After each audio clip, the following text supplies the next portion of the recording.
कृपालु दयालु भगवान शिव, जिनकी पुनीत पावन शिव महापुराण की कथा भगवान देवाधिदेव महादेव की कृपा से, उनकी करुणा, उनकी उदारता से आप और हमको श्रवण करने का सौभाग्य प्राप्त हुआ है।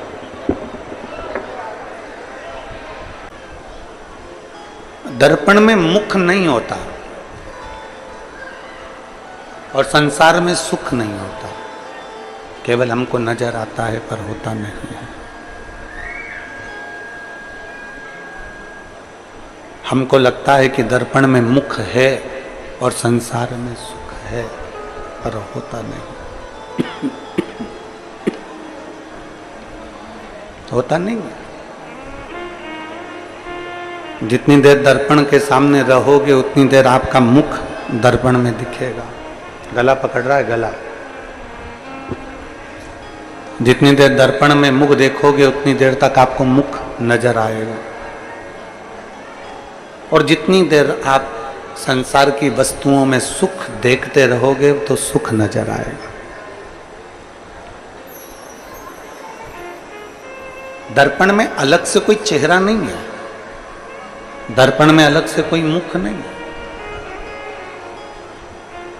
केवल थोड़ी देर हम दर्पण के सामने गए और हमें हमारा चेहरा नजर आ गया।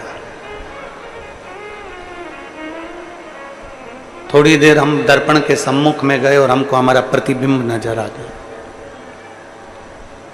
उसी तरह संसार में सुख महसूस करोगे कि सुख है तो सुख लगेगा, पर सुख होता नहीं है, पर हमें महसूस करना पड़ता है। और जब हम महसूस कर लेते हैं कि हमें इन वस्तुओं में सुख नजर आ रहा है तो वो वस्तु हमें सुख देने लगती है। जब हम महसूस कर लेते हैं कि ये वस्तुओं में सुख नहीं है तो वो हमको दुख देना प्रारंभ कर देती है। दर्पण में मुख, संसार में सुख दिखता है पर होता नहीं है। उसमें ढूंढने का प्रयास दुनिया करती है, उसमें ढूंढने का प्रयास करती है। जब माता पार्वती जी की उम्र थी 4 वर्ष की, केवल माता जी 4 वर्ष की माता पार्वती जी थी,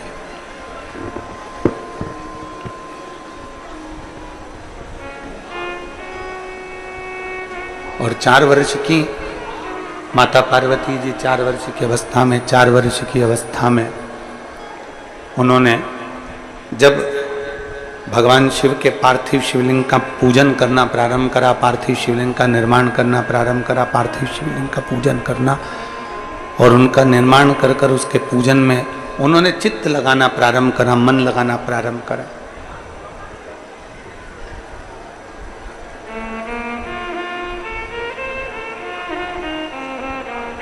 एक एक देवता ने आकर पार्वती जी को समझाया।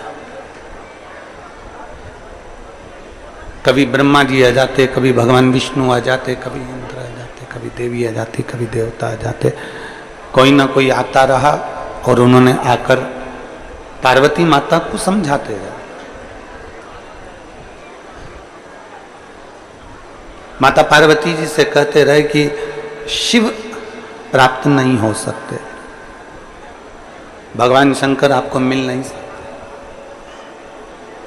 पर जिस समय शिव महापुराण की कथा कहती है कि जिस समय व्यक्ति ठान लेता है कि इस पाषाण में, इस पत्थर में, इस लकड़ी में, इस स्थान पर भगवान है, अगर उसने ठान लिया कि यहाँ भगवान है तो उस भगवान को भी वहां आकर दर्शन देना ही पड़ता है, भगवान को वहां पहुंचना ही पड़ता है।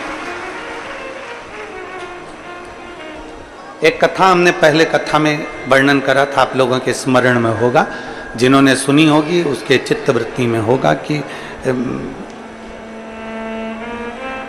पांडव जब वन गए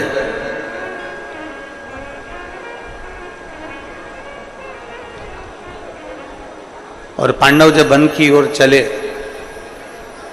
युधिष्ठिर ने, अर्जुन ने एक संकल्प ले लिया था कि बिना शंकर को जल चढ़ाए अन्न ग्रहण नहीं करेंगे। शिव को बिना जल चढ़ाए अन्न भाग हम ग्रहण नहीं करेंगे।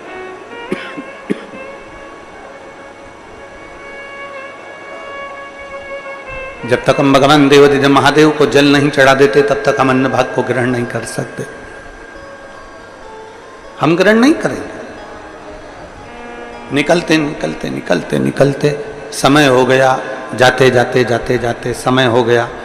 एक बार भगवान शिव ने स्वयं परीक्षा ली।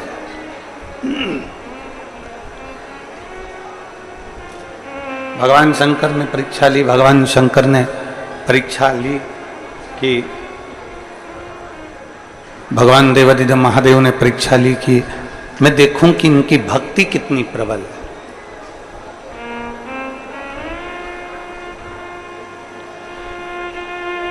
जब युधिष्ठिर अर्जुन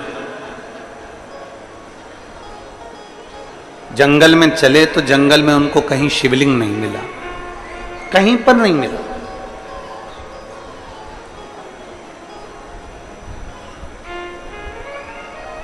पूरे जंगल में ढूंढ ढूंढ के थक गए पर कहीं उनको शंकर भगवान का शिवलिंग का दर्शन नहीं हुआ। भीम के पास में सूचना गई और भीम के पास में जब सूचना जाती है, भीम के पास में जब सूचना पहुंचती है कि युधिष्ठिर और अर्जुन भूखे हैं और उन्होंने भोजन ग्रहण नहीं किया। क्यों नहीं करा? क्योंकि उनको कोई शिवलिंग नहीं मिला।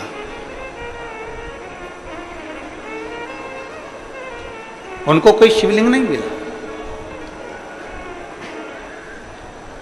भीम के पास सूचना गई तो भीम ने एक लकड़ी के वृक्ष को काटकर उसका जो जड़ थी उस जड़ को शिवलिंग की आकृति का बना दी। शिवलिंग की आकृति का उसको बनाया और शिवलिंग की आकृति का बनाकर युधिष्ठिर और अर्जुन से कह दिया कि ये शिवलिंग है, इसका पूजन करिए।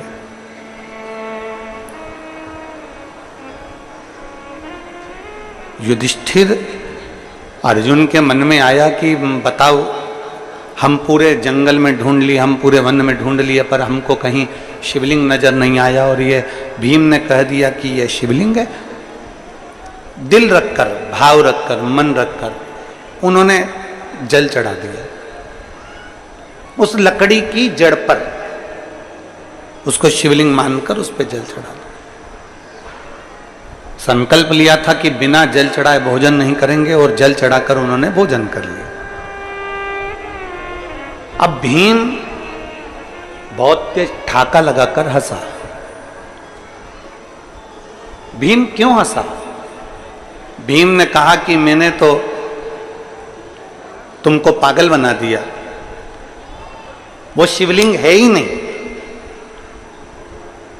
वो तो लकड़ी को मैंने पेड़ को काट दिया और उसकी जो जड़ थी उसी जड़ को मैंने वहीं की वहीं उस जड़ का मैंने शिवलिंग बना दिया। मैंने तो तुमको पागल बना दिया। वहां शिवलिंग था ही नहीं। भीम खूब हंसा, ठाका लगाकर खूब हंसा। जैसे दुनिया के लोग हंसते हैं ना कि बेलपत्री चढ़ाने से ऐसा हो सकता है, शहद लगाने से ऐसा हो सकता है, क्या अशोक सुंदरी के स्थान पर चंदन की बिंदी लगाने से यह हो सकता है, शिवजी का पंचामृत स्नान कराने से यह हो सकता है, धतूरा चढ़ाने से यह हो सकता है। जैसे दुनिया हंसती है, हंसा। भीम ने बहुत तेज ठाका लगाकर हंसा, बहुत।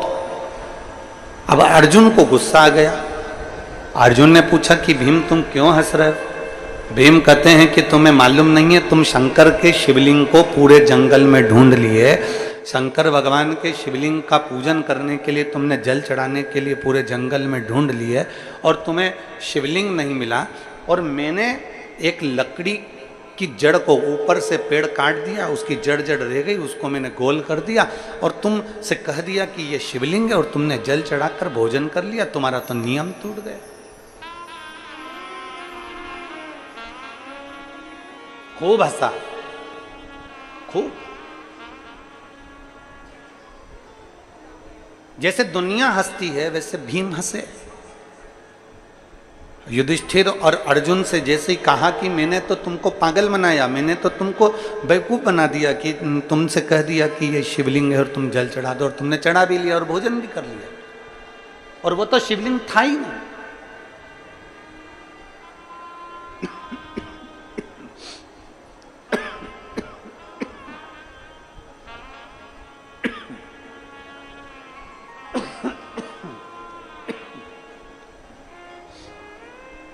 वो तो शिवलिंग था ही नहीं।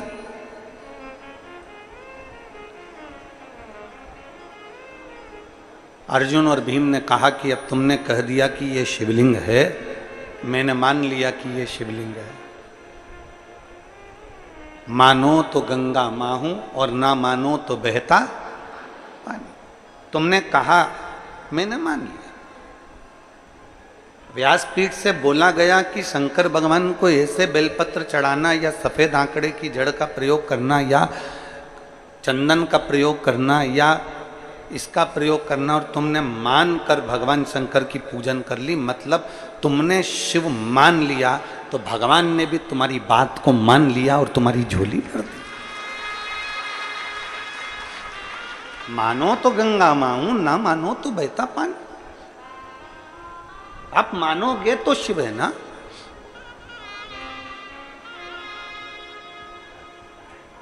अर्जुन से कहा कि देख लो, मैंने तुमको बेवकूफ बना दिया, शिवलिंग तो था ही नहीं, केवल एक आकृति थी। पेड़ को काट दिया गया, शिवलिंग की आकृति दे दी गई। भीम, तुमने वो रखा था ना पेड़ काटकर? हाँ। तुमने शिवलिंग बनाया था ना पेड़ का? हाँ। अर्जुन ने कहा युधिष्ठिर के सामने कहा, भैया अगर हमने सच्चे दिल से शिवलिंग मानकर अगर उस पर जल चढ़ाया है, सच्चे दिल से अगर हमने शिवलिंग मानकर जल चढ़ाया है, और भीम उसको लकड़ी कह रहा है, भीम उसको वृक्ष की जड़ कह रहा है, हमने सच्चे दिल से अगर जल चढ़ाया है और भीम के लिए वो लकड़ी का गुल्ला है, भीम के लिए वो लकड़ी का गुट्टा है, भीम के लिए वो लकड़ी का जड़ है, तो भीम ने उसको रखा है, तो अगर हमने सच्चे दिल से अगर जल चढ़ाया होगा तो वो शंकर वहीं अजर और अमर के रूप में विराजमान हो जाएगा, नहीं तो हिल जाएगा। भीम में तो हजारों हाथियों का बल है, अगर भीम चाहे तो उठाए। भीम अगर उस लकड़ी के जड़ को उठाकर फेंक देता है तो हम मान लेंगे कि वो लकड़ी का गुट्टा था। भीम अगर सामर्थ्यवान है तो उठाए उस लकड़ी के गुट्टे को। भीम अगर सामर्थ्यवान है तो लकड़ी के बंडल को उठाए और फेंक के बता दे एक बार। भीम ने कहा, मैंने उसको काट कर रखा है, मैं अब भी उठा कर बताता हूं, मैंने काट कर रखा था, मैंने शिवलिंग बनाया था तुम्हारे लिए। और हंस भी भीम रहा। भीम ने कहा, देखो मैं भी उठा कर बताता हूं। भीम गए, शंकर के उस शिवलिंग को उठाने लगे।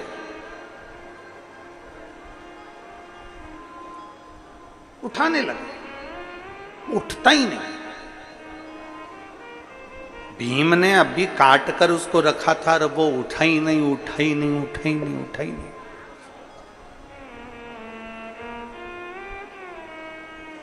आखिरी में भीम थक गया,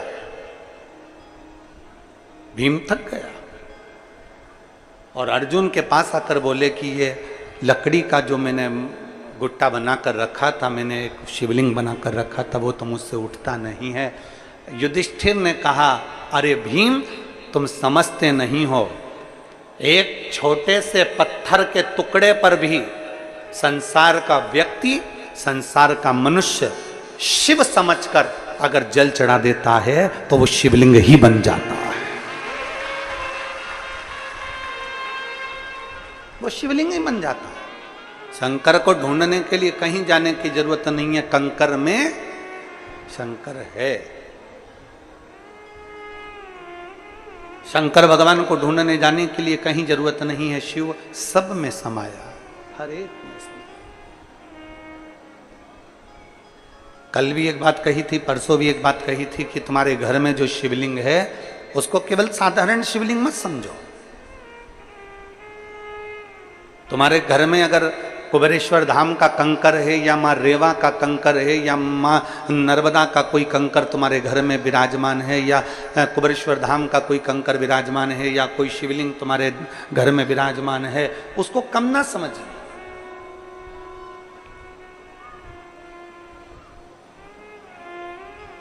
एक बात हम आपसे पूछते हैं, उत्तर दीजिएगा सारे नए रायपुर वाले, गनौद वाले, ध्यान से। तुम्हारा सिर दुखेगा तो तुम सबसे पहले अपने गांव के हॉस्पिटल में जाओगे, शहर के हॉस्पिटल में जाओगे कि सिर दुखा तो सबसे पहले तुम्हारे पास जो दवाई रखी है पहले वो खाओगे? जम के बोलो जरा। पहले हमारे घर में जो दवाई रखी है, हमारे घर में कोई बाम रखा है, कोई विक्स रखा हुआ है, कोई दर्द की गोली रखी है, कोई टेबलेट रखी है, सबसे पहले हम वो दवाई को खाते हैं, सबसे पहले वो दवाई को हम ले लेते हैं। उससे बंद नहीं हुआ तो हम सिर की मालिश करवा लेते हैं, उससे बंद नहीं हुआ हमने बाम लगा लिया, उससे बंद नहीं हुआ हमने कपड़ा बांध लिया, कपड़े से भी बंद नहीं हुआ हमने अपनी नज़र उतरवा ली, नज़र उतारने से भी बंद नहीं हुआ, 2 दिन हो गए, 3 दिन हो गए तो हमने अपने गांव के नज़दीक में डॉक्टर को दिखाया।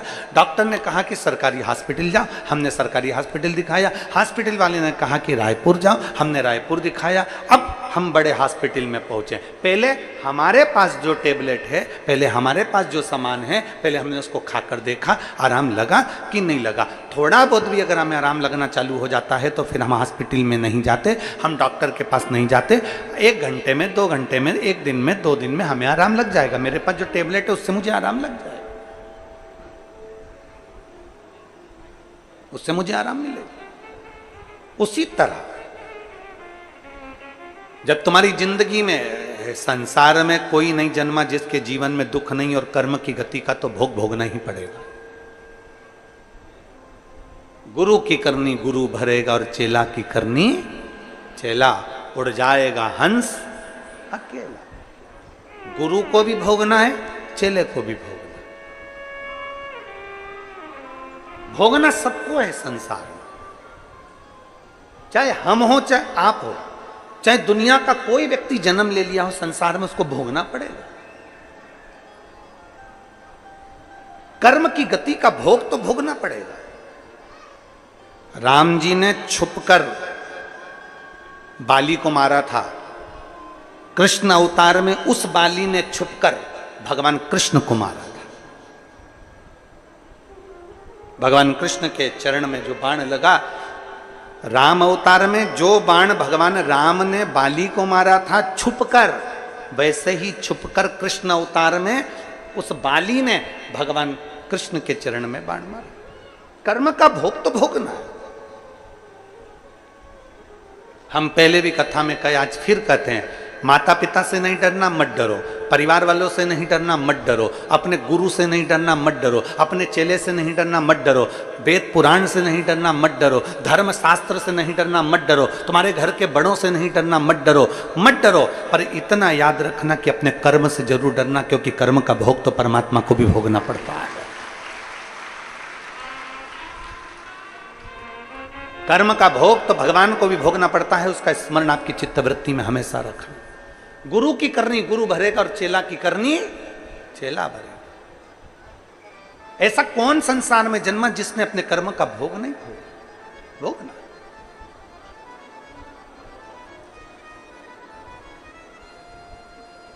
इसीलिए फिर कहेंगे, मत बुरे कर्म कर बंदे वरना पछताएगा, भगवान की आंखों से तू बच नहीं पाएगा, तू बच नहीं पाएगा। अरे ओ अज्ञानी मत करना अरे ओ अज्ञानी मत करना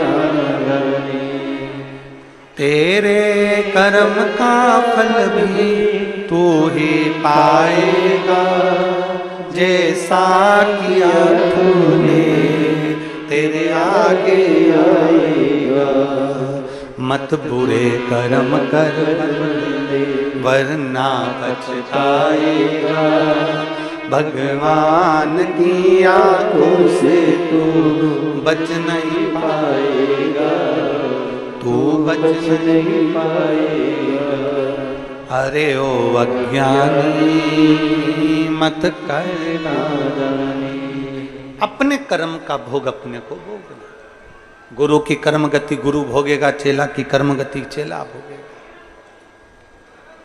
सबको अपना कर्म भोगना कोई प्रारंभ में भोग लेगा कोई बाद में भोग लेगा पर भोगना सबको कर्म की गति कही अब आप उसको इसलिए निवेदन करता है कि पहले अपने घर में जो शिवलिंग है अपने घर में जो शंकर जी विराजमान है आप उसको शिव मानकर पूजो आप उसको देवाधिदेव महादेव मानकर पूजिए अपने घर में जो शंकर भगवान का शिवलिंग है उसको आप शिव मानकर जब भजेंगे कंकर शंकर को जब शिव मानकर भजेंगे तो वहां वो अपना फल देना प्रारंभ कर देता है मानो तो मैं गंगा मां हूं ना मानो तो बहता आप मानो तो गंगा आप नहीं मानेंगे तो पानी बह रहा है रेगुलर चल रही है नदी बह रही है गंगा जी बह रही है जिसने मान लिया कि गंगा है तो वो गंगा आप अपनी चित्त वृत्ति में लेकर आ जाओ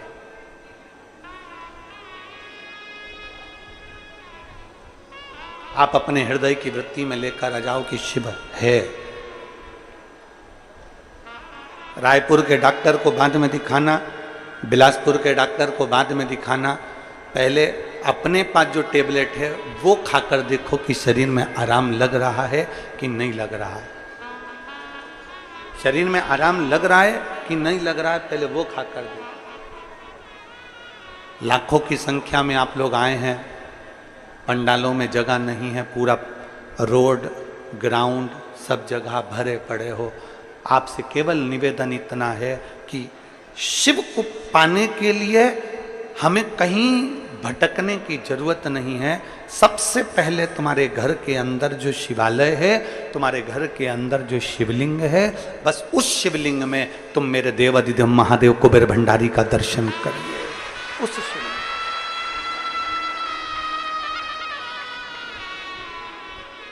वो महादेव का दर्शन करिए और मैंने तेरे ही भरोसे बाबा तेरे ही भरोसे हवा बिच उड़ती जावांगी बाबा डोर तो छड़ी ना मैं कटी जावांगी भोले मैं तेरी पतंग शंभू मैं तेरी पतंग हवा बिच उड़ती जावांगी बाबा डोर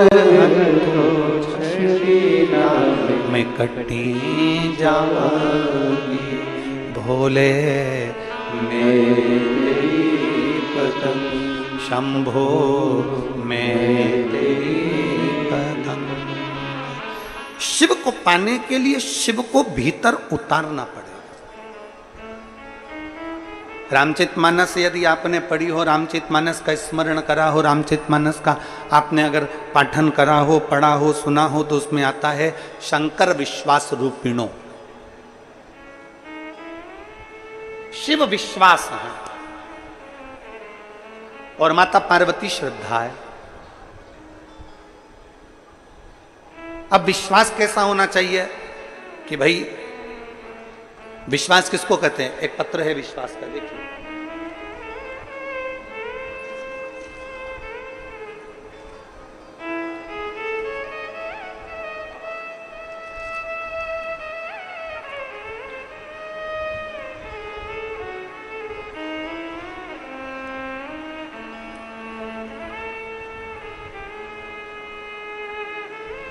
विमला मेहरा। विमला मेहरा परमानंद मेहरा पति का नाम है। मोबाइल नंबर है ये, और ग्राम लोइंग, जिला रायगढ़, छत्तीसगढ़ के निवासी हैं। विमला मेहरा, मोबाइल नंबर ये है, परमानंद मेहरा, ग्राम लोइंग, जिला रायगढ़, छत्तीसगढ़ के निवासी। कहीं बैठी हैं? हाँ जी, दिख गई। एक ऐसा हाथ हिला दीजिए। आ जाओ, एक बेलपत्र ले जाना। आ जाइए, आ जाओ। मैं विमला मेहरा, मेरे पति का नाम परमानंद मेहरा, मेरी उम्र 54 वर्ष है। मैं ग्राम लोइंग, जिला रायगढ़ की निवासी हूँ। शरीर में बहुत अस्वस्थ रहती थी गुरुदेव, तो रायपुर आई और सोनोग्राफी में पता चला कि मेरे गर्भाशय में गांठ है। गांठ की बायोप्सी करवाई तो पता चला कि मुझे कैंसर है। जब बायोप्सी से पता चला कि मुझे कैंसर हो गया है और यूट्रस का कैंसर है, हम पूरी तरह से हार गए गुरुदेव। डॉक्टर ने कह दिया था कि अब तुम्हारे इतना शरीर में बल नहीं है और छोटी सी जिंदगी है, क्या करूं मैं। पहले तो डॉक्टर ने कह दिया कि तुम्हारा ऑपरेशन का भी शरीर नहीं है कि ऑपरेशन करा जाए, पर देवरानी पद्मनी मेहरा ने मुझे पशुपतिनाथ के व्रत के बारे में बताया और मेरी देवरानी ने और हमने पशुपतिनाथ का व्रत किया। भोलेनाथ जी के मंदिर जाते, पशुपतिनाथ का व्रत करते। यूट्रस का कैंसर, डॉक्टर के हिसाब से ऑपरेशन भी मुश्किल है शरीर की अवस्था देखकर, परंतु डॉक्टर बोले अगर हो सकता है तुम्हारा शरीर अगर थोड़ा बहुत ठीक होगा तो हम ऑपरेशन करेंगे। हमने पशुपतिनाथ बाबा से विनती करी कि कुछ भी कर कर, डॉक्टर बोल रहा है कि ऑपरेशन जरूर है तो ऑपरेशन करा दीजिए, मना नहीं है, पर बाबा संभाल लीजिए। रोज जल पिया, बाबा से विनती करी। तब इसी बीच में दूसरे डॉक्टर से मिलना हुआ, फिर डॉक्टर से वापिस उसी हॉस्पिटल में गए जहां कैंसर बताया था और गर्भाशय के ऑपरेशन की डॉक्टर ने हाँ भर दी। पहले तो डॉक्टर हाँ ही नहीं भर रहा था, फिर हाँ भरी। हाँ भरने के बाद हमने ऑपरेशन करवा लिया, गर्भाशय निकलवा दिया, पर शरीर ठीक नहीं हुआ। जब शरीर ठीक नहीं हुआ तो डॉक्टर के हिसाब से डॉक्टर ने कह दिया कि अब कोई उम्मीद नहीं है, क्योंकि इतने दिन में तो आराम लग जाना था, पर आराम नहीं लग रहा, मतलब बहुत ज्यादा मात्रा में फैला हुआ। अब करें क्या? पहले तो हमने भगवान शिव से कहा कि ऑपरेशन करा दो और बाबा ने ऑपरेशन भी करा दिया। अब इतनी बुरी हालत हो गई तो करें क्या? तब बाबा पर विश्वास रखकर, बाबा पर फिर हिम्मत कर कर बाबा के हॉस्पिटल से वापस घर चली गई और घर जाकर परिवार के साथ मिलकर शिव जी के मंदिर धीरे धीरे जाती, जल चढ़ाती। बाबा का जल लेकर नंदी के पास बैठकर पीना चालू करा, एक बेलपत्र खाना प्रारंभ करा। और डॉक्टर ने तो मुझे थोड़ा सा समय जीने के लिए दिया था, मेरे बाबा ने आज मुझे 2 वर्ष में पूरा ठीक कर दिया। मैं बाबा को धन्यवाद देने के लिए आई। मेरी जिंदगी का थोड़ा सा समय दिया था डॉक्टर ने, पर आज मुझे 2 वर्ष निकल गए। मैं ऐसा कोई दिन नहीं जाता जिस दिन मंदिर नहीं जाती, जिस दिन बाबा का जल नहीं पीती। दुनिया का कोई व्यक्ति मुझसे पूछे कि शंकर पे चढ़े हुए जल पीने का फल क्या होता है, तो मैं बताती हूं कि डॉक्टर ने मुझे केवल थोड़े से दिन दिए थे और मैं आज 2 साल से जीवित हूं। ये शिव के जल का प्रताप, ये उसकी उदारता। एक लाइन अच्छी लिखी है, आप और हम गुनगुना लेते हैं। खाली ना जाता कोई दर से तुम्हारे, खाली न जाता कोई दर से तुम्हारे, मैं भी खड़ी हूँ नहीं बाएं सारे अपने गले से लगा लो, गिरी जा रही हूँ उठा लो, भोले अपने दर से अब थोड़ा गिरा जा रहा हूँ उठा लो। कोई हमसे पूछे कि विश्वास किसको कहते हैं, शंकर के ऊपर करा हुआ भरोसा किसको कहते हैं, शिव की दृढ़ता किसको कहते हैं?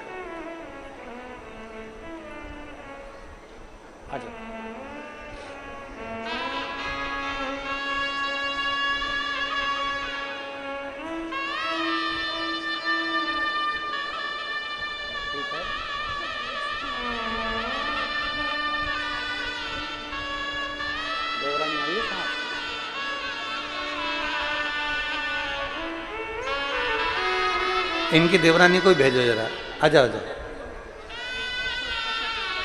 जिस देवरानी ने इनको बताया कि पशुपतिनाथ का व्रत कर जीजी तेरे संकट मिटेंगे, उस देवरानी से हम भी तो मिले।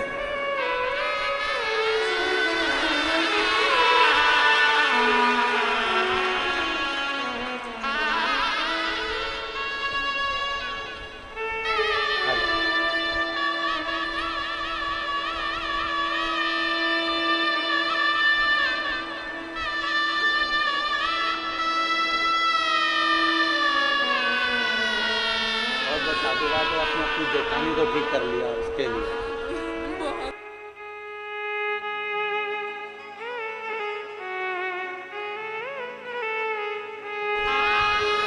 और रिश्ता तेरा मेरा सबसे प्यारा, रिश्ता तेरा मेरा सबसे प्यारा, तू मेरा बाबा मैं हूँ तेरा लाला, मैं हूँ तेरा लाला, तू मेरा बाबा मैं हूँ तेरा लाला, मैं हूँ तेरा लाला। शिव विश्वास है, पार्वती श्रद्धा है। बिना विश्वास के दुनिया में कुछ भी नहीं है, बिना विश्वास के परमात्मा मिलता भी नहीं। एक विश्वास यदि तुम्हारे भीतर है तो वो संभाल लेता है। एक विश्वास तुम्हारे भीतर है तो वो संभाल लेता है।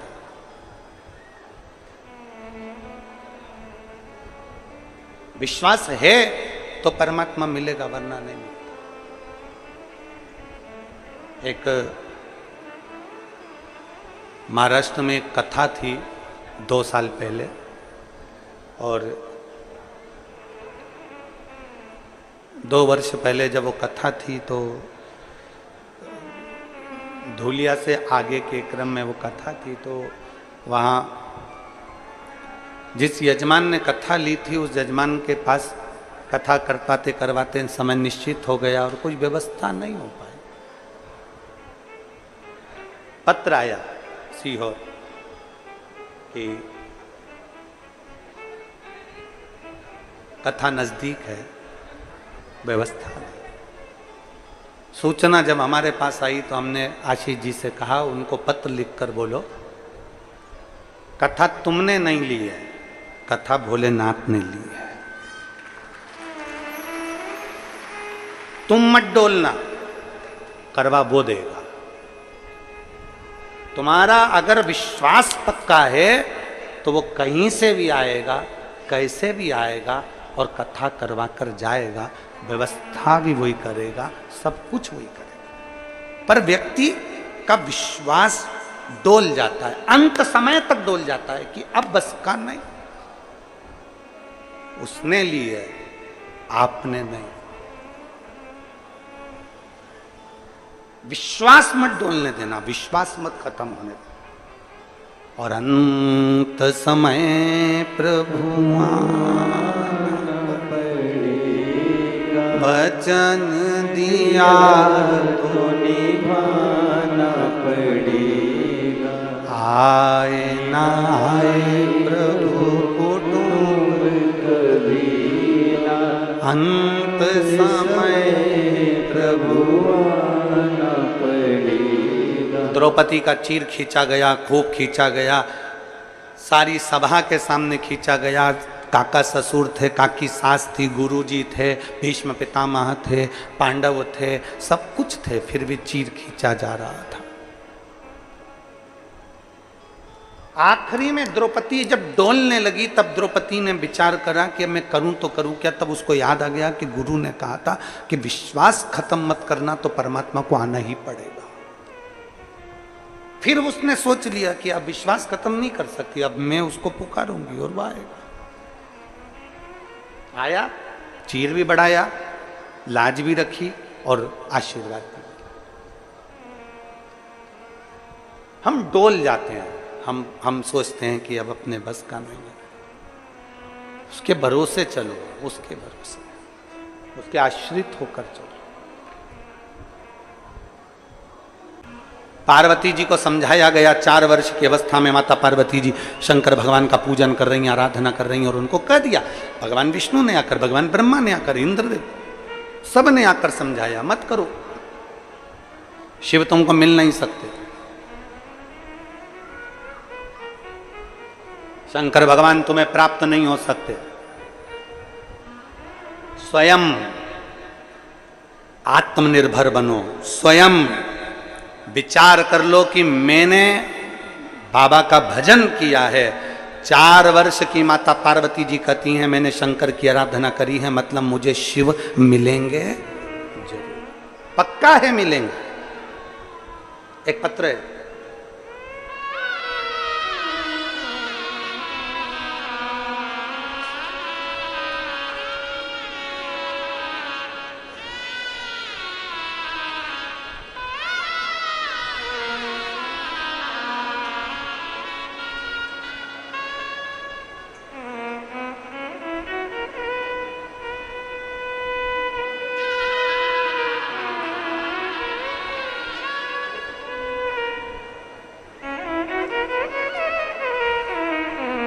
मेरा नाम निर्मला चंद्राकर, पति का नाम संतोष चंद्राकर, जिला महासमुंद, छत्तीसगढ़ की रहनिवासी हूँ। मेरा मोबाइल नंबर ये है। मेरा नाम निर्मला चंद्राकर, पति का नाम संतोष चंद्राकर, जिला महासमुंद, छत्तीसगढ़ की निवासी हूँ। मेरा मोबाइल नंबर ये है। कहीं बैठी हो तो हाथ हिला सकती हैं। कैमरे में आ रही हैं? हाँ ठीक है, दिख गए हो। एक बार वापिस हाथ हिलाओ। ठीक है, दिख गया। आ जाइए, बेलपत्र ले जाओ। एक लोटे जल का मैं क्या वर्णन करूं गुरुदेव। अक्टूबर के महीने में 2022 में मेरे पति की तबीयत अचानक खराब हो गई। पति आए हो तो उनको भी ले आना, अगर आए हो तो। मेरे पति की तबीयत अचानक खराब हो गई, पूरे शरीर उनका सुन्न होने लगा। जब शरीर पूरा सुन्न होने लगा तो हम घबरा गए और पूरे शरीर पर उनके सुन्न होने के साथ में पूरे शरीर पर सूजन आ गई। सूजन आते से ही हम तुरंत डॉक्टर के पास लेकर उनको गए। हमारे डॉक्टर ने दूसरे डॉक्टर के पास भेज दिया। वहां पर उनकी जांचें चालू हुई और जांचें चालू होने पर मालूम पड़ा कि उनके शरीर में इन्फेक्शन हो गया। शरीर में जो इन्फेक्शन था वो किडनी लीवर से जुड़ा हुआ, पूरे शरीर के अंदर पानी भरा गया था। अब डॉक्टर ने कहा कि इनका तो इलाज बहुत लंबा चलेगा और किडनी लीवर से पूरे शरीर का इन्फेक्शन, और इन्फेक्शन में पूरे शरीर में पानी भरा गया। अब करें तो करें क्या। तब रायपुर आए। रायपुर में डॉक्टर को दिखाया तो डॉक्टर साहब ने कहा कि इनका तो ऑपरेशन करना पड़ेगा। अब ऑपरेशन कैसे करवाएं? तभी शरीर की हालत इतनी तेज देखी कि हमने भी कह दिया डॉक्टर साहब हमको रायपुर से एक बार घर जाने दो महासमुंद, हम वहां जाकर सामान लेकर कुछ पैसे एकत्रित कर कर ऑपरेशन के लिए आते हैं। हम हमारे पति को लेकर वापस आ गए।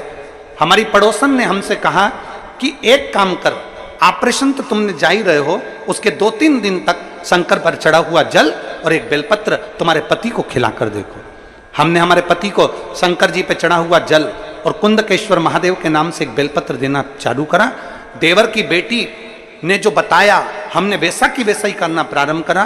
और बाबा का मैं क्या वर्णन करूं गुरुदेव, हमारे पति की तबीयत में आराम लगना प्रारंभ हो गया और बाबा ने ऐसी कृपा कर दी कि बाबा ने ऑपरेशन भी टाल दिया और पति ठीक हो गए। मैं बाबा को यहां धन्यवाद देने के लिए आई।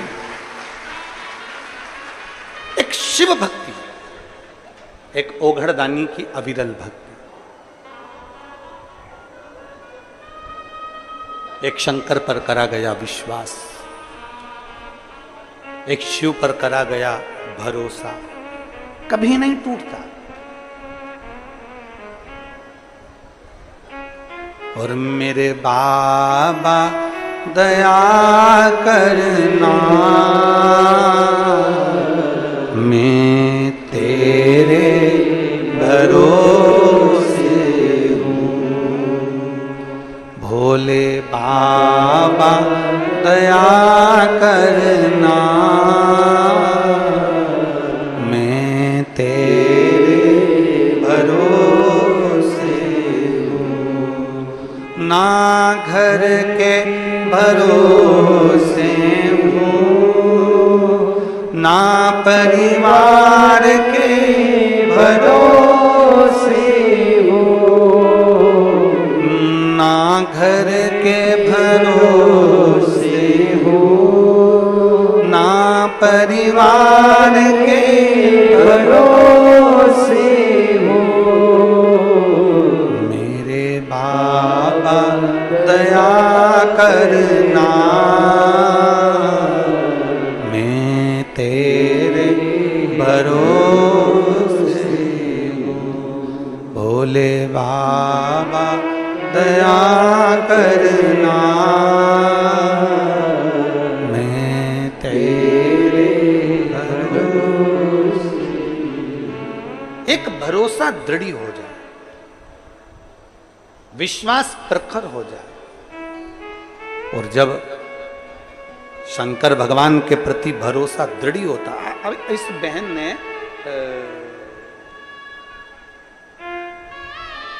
निर्मला चंद्राकर ने पति श्री संतोष चंद्राकर, इन्होंने लिखा, इन्होंने अपने पत्र में लिखा कि हमें विश्वास नहीं था 1 महीने के अंदर क्या जल पीने से और बेलपत्र खाने से क्या कोई ठीक हो सकता। हमें विश्वास नहीं था, हमें भरोसा नहीं था। आ गए, आ जाओ, आ जाओ।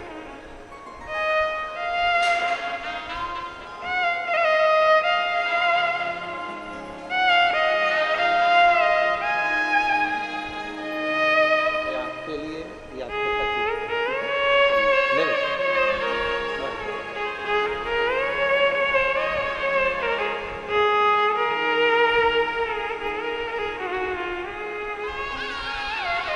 इन्होंने पत्र में लिखा कि हमें भरोसा नहीं था, विश्वास नहीं था। पर पड़ोस में रहने वाली देवर की लड़की ने कहा कि एक बार शंकर के मंदिर जाना चालू करो, शिव पर 1 लोटा जल चढ़ाना प्रारंभ करो। लाखों की संख्या में आप पहुंचे हो और करोड़ों की संख्या में आस्था चैनल पर शिव भक्त कथा को सुन रहे हैं। मेरा संपूर्ण देशवासियों से और संपूर्ण विदेश में रहने वाले सभी शिव भक्तों से एक ही निवेदन है, रोज प्रतिदिन दुकान जाने से पहले, ऑफिस जाने से पहले, स्कूल जाने से पहले, घर में काम करने से पहले 1 लोटा जल घर में से भरो। अपने पास में जो शंकर का शिवालय हो वहां जाकर चढ़ाना चालू करो, सारे दुख अपने आप कटना प्रारंभ।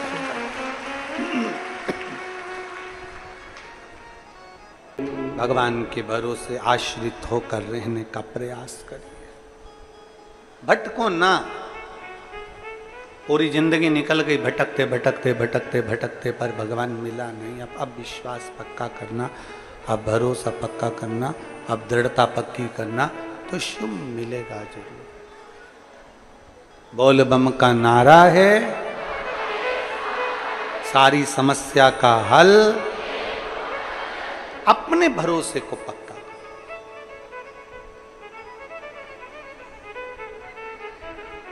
पार्वती जी ने कह दिया कि मैं शिव की भक्ति नहीं छोड़ सकती,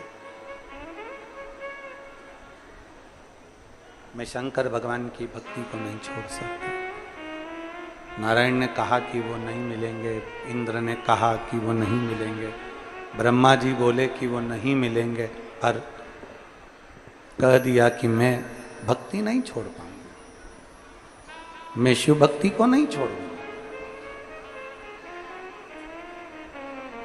आखिरी में क्या हुआ?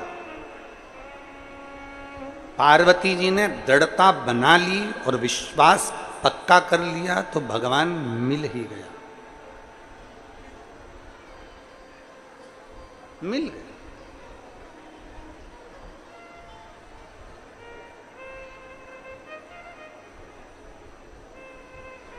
कलयुग का असर कहां दिखता है?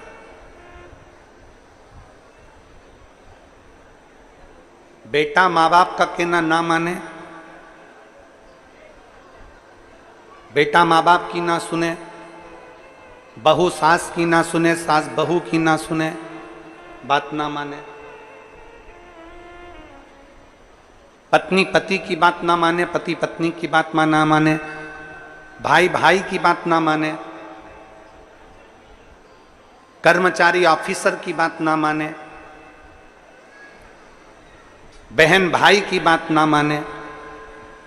जब कोई परिवार में एक दूसरे की कोई सुनने को तैयार नहीं हो, कोई किसी की बात मानने को तैयार नहीं हो, तो समझ लेना कि तुम्हारे घर के अंदर कलयुग का प्रवेश हो गया। कलयुग प्रवेश कर गया, मतलब ये मान लीजिए कि कलयुग ने प्रवेश कर लिया।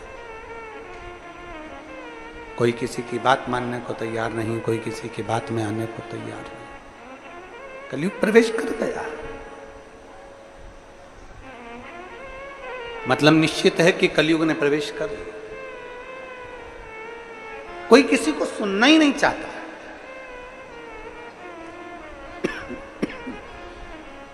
कोई किसी को सुनना नहीं चाह रहा है। गुरु की बात को चेला नहीं सुनना चाह रहा है, माँ बाप की बात को बच्चे नहीं सुनना चाह रहे हैं, पति की बात को पत्नी, पत्नी की बात को पति, भाई की बात को भाई नहीं सुनना चाह रहा है।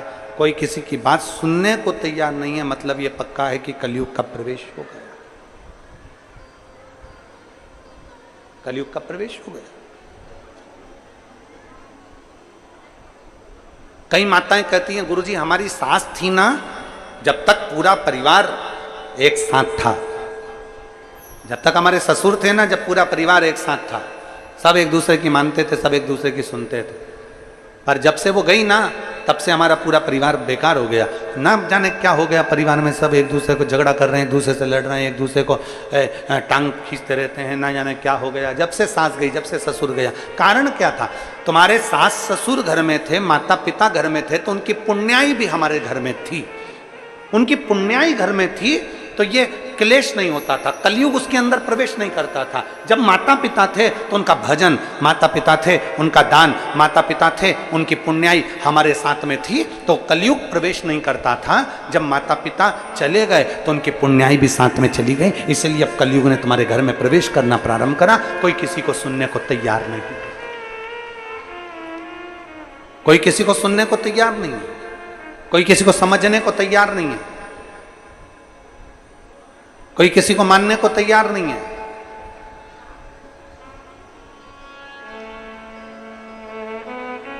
पार्वती जी ने जिद पकड़ ली, जिद।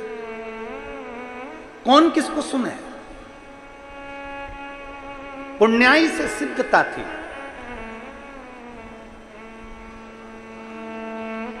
मच्छर भी काटता है और इंसान भी काटता है। थोड़ा लोगों को बुरा लग जाएगा हमारी बात का, हमारी बात का लगता बहुत जल्दी लोगों को बुरा, तुरंत मिर्ची लग जाती काली वाली लोगों को। हम बोले और उन्होंने तुरंत काटा, और काटा और उन्होंने तुरंत बोला। मच्छर भी काटता है और मनुष्य भी काटता है, पर दोनों में एक अंतर भारी है। मच्छर काटता है तो खून पीता है, और मनुष्य काटता है तो पूरा कुल ही पी जाता है। मच्छर भी काटता है और मनुष्य भी काटता है। मच्छर काटता है तो खून पीता है, और मनुष्य काटता है तो कुल पी जाता है। पूरा की पूरा कुल, भाई की भाई, परिवार की परिवार नष्ट होते चले जाते हैं। दोनों में अंतर है। मच्छर कभी मच्छर को नहीं काटता, ये उसकी क्वालिटी है। मनुष्य से अच्छी क्वालिटी है मच्छर की, कि मच्छर को कभी नहीं काटता। मनुष्य एक ऐसा है, वो मनुष्य को ही काटता है।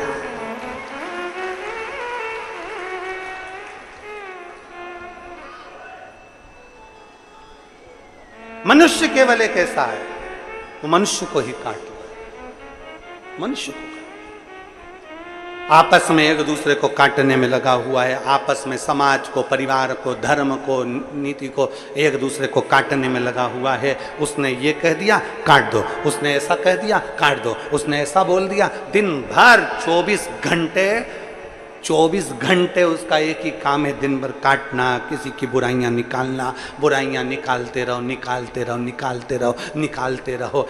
कभी कभी तो ऐसा लगता है कि परमात्मा ने इनको जन्म ही केवल बुराई निकालने के लिए भेजा। अच्छा देखो ना, घर में एक बहू है, घर में एक सास है। सास कभी बुरी नहीं होती, ना बहू कभी बुरी होती है।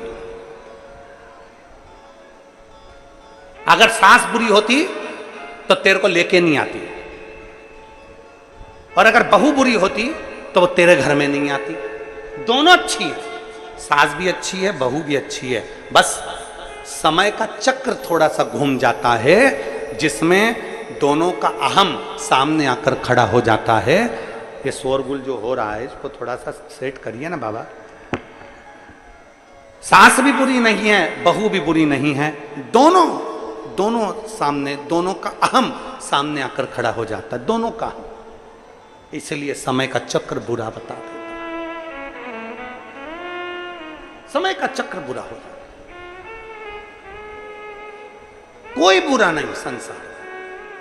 भाई भाई बुरा नहीं है, देवरानी जेठानी बुरी नहीं है, ननंद नंदोई बुरे नहीं है, परिवार का कोई सदस्य बुरा नहीं है, पड़ोसी बुरा नहीं है, रिश्तेदार बुरे नहीं है, नातेदार बुरे नहीं है। संसार में कोई बुरा नहीं है। आप अपना चश्मा तो चेंज कर कर देखिए। पीला चश्मा लगा कर देखोगे तो सब पीले दिखेंगे, काला चश्मा लगा कर देखोगे तो काले दिखेंगे, नीला चश्मा लगा कर देखोगे तो नीला दिखेगा।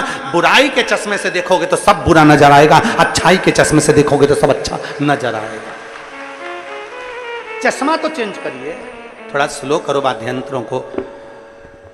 चश्मा तो चेंज करिए थोड़ा सा, और चश्मा चेंज कर कर देखिए। आप थोड़ा सा चश्मा चेंज करोगे, आपको सब अच्छा नजर आने लगे, सब अच्छा दिखे।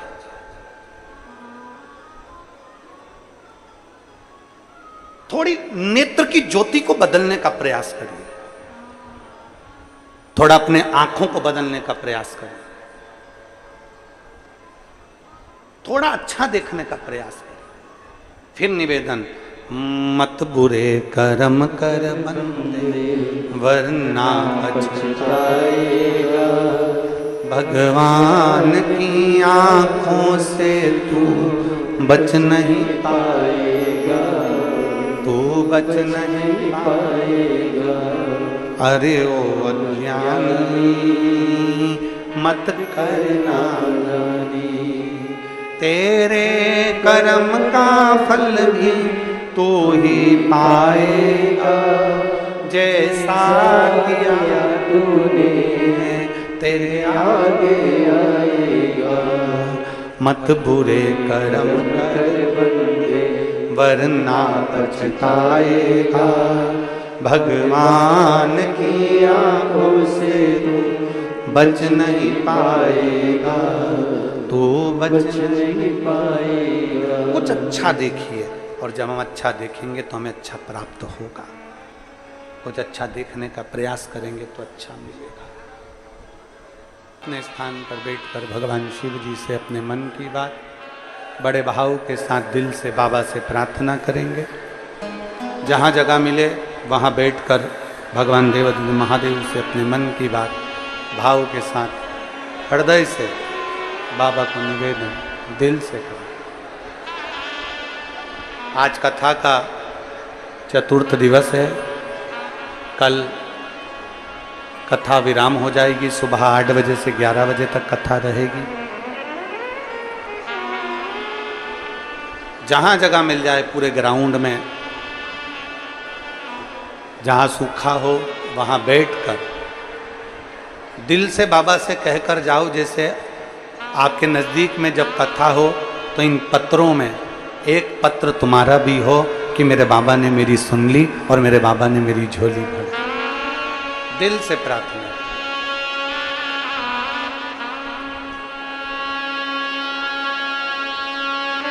जहां जगह मिले वहां बैठकर साथ में बोलेंगे।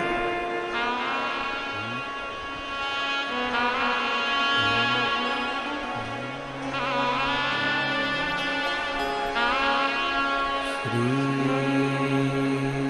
शिवाय नमस्तुभ्यं। श्री शिवाय नमस्तुभ्यं। श्री शिवाय नमस्तुभ्यं। श्री शिवाय नमस्तुभ्यं।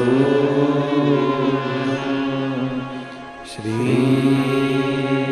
शिवाय नमस्तुभ्यं। भोला सब दुख काटो हारा, ओ भोला सब दुख काटो हारा।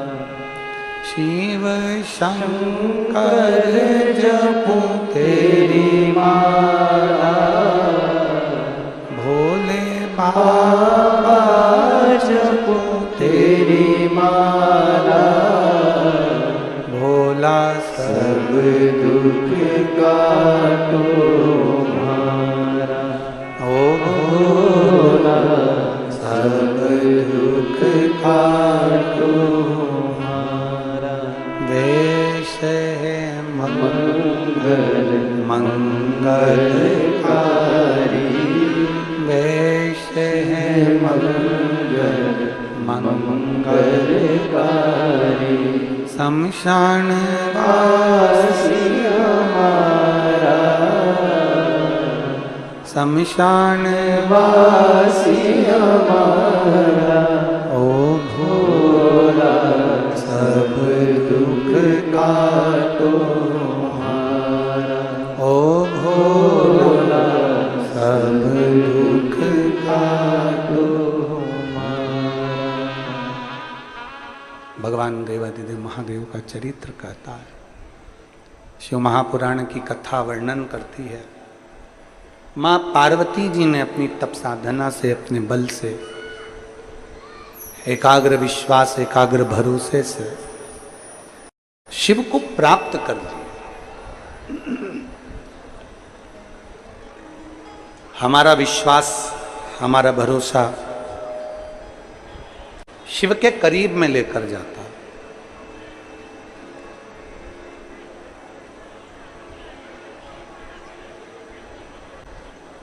जैसे एक कथा मिलती है तारकासुर की। तारकासुर का एक भरोसा था कि मैं भगवान शंकर के पुत्र के द्वारा प्राणों को त्यागूं। एक भरोसा था, डीले कम करो,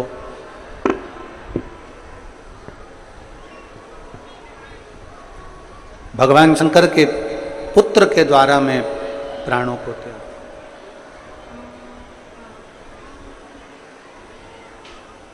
एक विश्वास,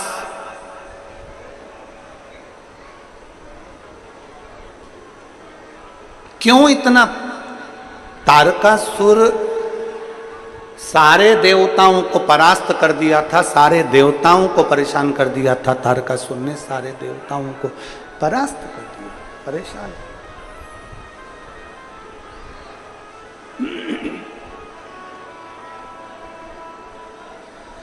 पर केवल एक ही थे भगवान देवाधिदेव महादेव, केवल एक शिव।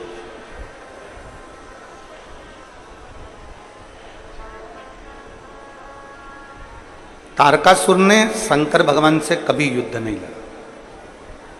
हाँ, बीच बीच में शंकर भगवान के पास में जब खबर जाती थी कि तारकासुर एक असुर है और बहुत उपद्रवी है, बहुत उपद्रवी, बहुत।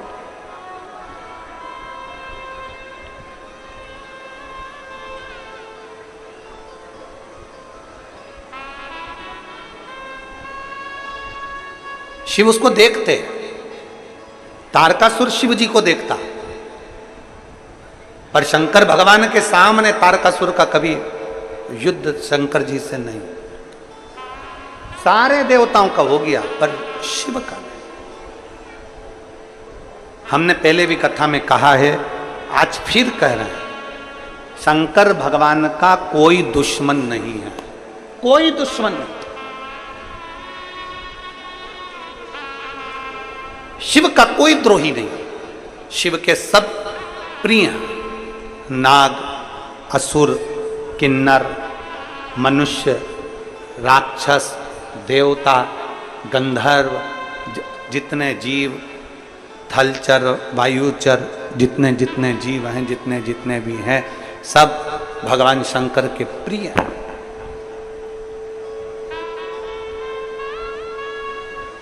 शिव का कोई द्रोही नहीं है, शंकर का कोई दुश्मन है। और संसार में जन्म लिया है, मृत्यु लोक में अगर हम पैदा हुए हैं, संसार में अगर हमारा जन्म हुआ है, मृत्यु लोक में यदि हम आए हैं, तो प्रयास करना। हमारा जब जन्म हुआ था तो क्या कोई हमारा दुश्मन था? जम के बोलो जी जी, था कोई दुश्मन? नहीं। जब हमारा जन्म हुआ था तब हमारा कोई द्रोही था? नहीं। जब हमारा जन्म हुआ था, माता की गोद में हम सोते थे, ना हमारा कोई दुश्मन था, ना हमारे साथ कोई दुश्मन पैदा हुआ, ना हमारे साथ में कोई द्रोही पैदा हुआ। जितने बनाए, कोई कोई दुश्मन आपके कारण बन गए, कोई कोई दुश्मन आपकी उन्नति के कारण बन गए। आप आगे बढ़ गए तो लोग ईर्ष्या कर रहे हैं।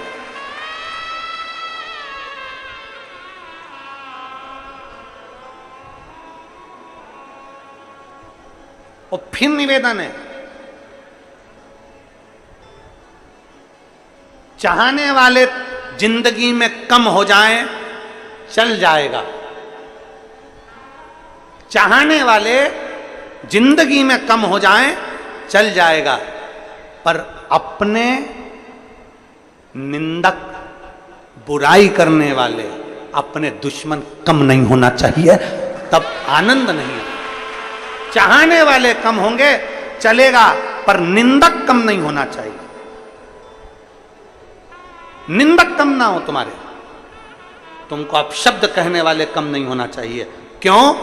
क्योंकि जितना चाहने वाले तुम्हारा प्रचार नहीं करेंगे, उतना निंदा करने वाले तुम्हारा प्रचार करते रहेंगे, अपशब्द कहते रहेंगे, ताना देते रहेंगे, आड़ा तड़ा कर।